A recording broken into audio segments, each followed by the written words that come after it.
Aham.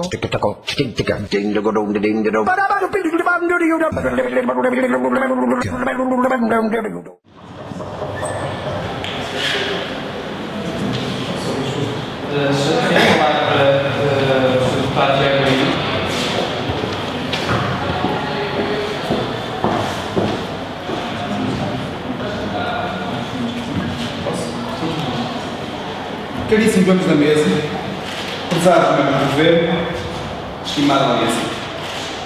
O que o líder do governo acabou de dizer foi que vamos deixar a Grécia afundar-se. E eu relembro qual é o pano de fundo desse afogamento. Esse afogamento chama-se União Europeia. Se quisermos, Comunidade Europeia. É uma coisa bastante engraçada que o Sr. Primeiro-Ministro disse, que é não podemos pagar pelos erros dos outros. Mas disse que os fundos comunitários foram mal empregos. Ora, eu creio que o senhor vai estar aí deve ter mínima informação, sobretudo na área de português. A palavra comunitário diz alguma coisa, certo? Comunitário, fundo para todos e para todos. Nós trabalhamos aqui para construir, não o nosso país, isoladamente, autarcicamente, mas construir de dentro para fora. Procurar uma sustentabilidade não apenas local, mas global. Nós todos caminhamos para uma espécie de universo, ou pelo menos a pretensão vai nesse sentido, para um universo no qual a colaboração dos povos seja o sustentáculo das relações interpessoais. Desde o mais ínfimo, o mais pequeno membro da comunidade, quer à mais alta patente do governo. Falou em gestão onerosa, mas mesmo relativamente às empresas, as empresas são o paradigma de maus investimentos. Há empresas que mostram performances extremamente e visivelmente boas, com resultados não a nível interno, mas a nível internacional, potenciado precisamente por essa mesma União Europeia, que agora está a tentar renegar os seus filhos, os seus fundadores.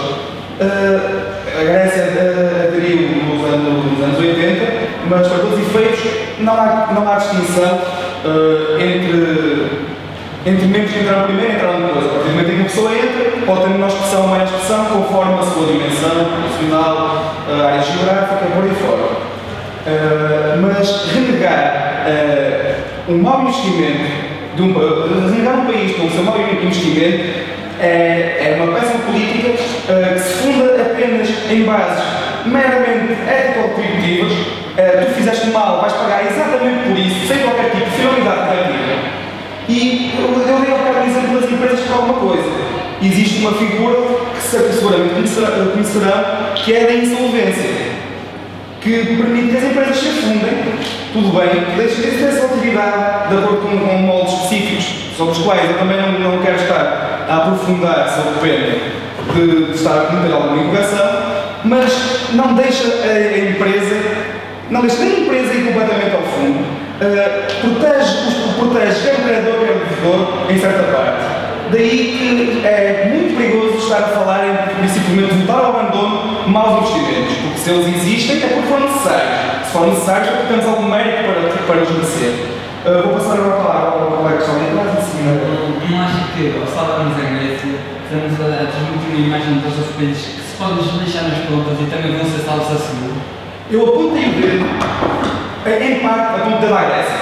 De facto, uma nação é composta por milhares de pessoas, por milhões de pessoas, e se há muitas pessoas devem ser escolhidas as melhores. Aliás, a Grécia, que é o pai e mãe, toda a mais base da família da democracia, desde os primórdios da humanidade, essa mesma Grécia deveria ter uma consciência social ainda mais apurada. Mas aqui não vamos estar a falar de origens étnicas e etimológicas e todo tipo de origens que estamos a encontrar. O que estamos aqui a falar é assim, que pergunta só vai ser essa pergunta. Não tenho para falarmos da Grécia, estamos a dar um exemplo.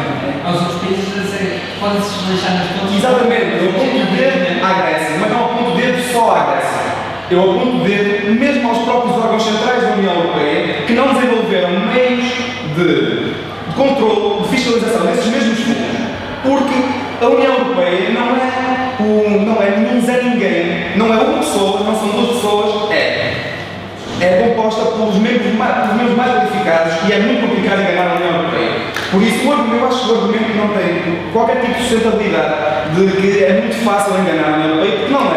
Mesmo enganar as finanças portuguesas é complicado, muitas vezes, fora enganar a União Europeia. Faça favor. Tem a questão que eu levantei, que com os valores errados que foram enviados à União Europeia, todas as contas públicas, como é que avalia isso? E se não acha que isso essa avaliação que é feita pelo PEC num meio de prevenção da União Europeia? Aí nesse ponto, e pegando mesmo na resposta que dei ao caro membro da Assembleia, aponto também à deficiência da União Europeia em controlar esses mesmos documentos que provam os investimentos. Eu sou a favor, a partir do momento em que nós integramos uma União Europeia, não estou a promulgar um direito de total ingerência por parte dos órgãos centrais das nossas políticas. Nós que estamos aqui a cuidar do destino do país, sabendo perfeitamente daquilo que o nosso país precisa e quais são os tipos de investimentos que devemos encetar. Se houve algum erro, aí sim devem ser claros os culpados, mas não martirizar, nem lançar ao char quer um país, quer uma pessoa, de maneira que essa não se possa levantar. Para concluir, mesmo uma questão de propósito da Alemanha, que tem sido uma das principais céticas em relação à ajuda à Grécia. A Grécia provavelmente esquece que, após a Segunda Guerra Mundial, todo o panorama de destruição que reinou naquele país só foi possível ultrapassar com a ajuda de outros países. O plano de Marshall não caiu do céu. Existem mecanismos que permitem aos países penitenciarem-se pelos seus pecados, fazerem um exame de consciência e reverem os seus futuros investimentos. E se o Sr. Primeiro-Ministro não acredita que é possível caminharmos para uma União Europeia sustentável e, acima de tudo, uma união e não um estado de isolamento, então aí, sinceramente, eu não percebo quanto é que pode fazer a integração europeia.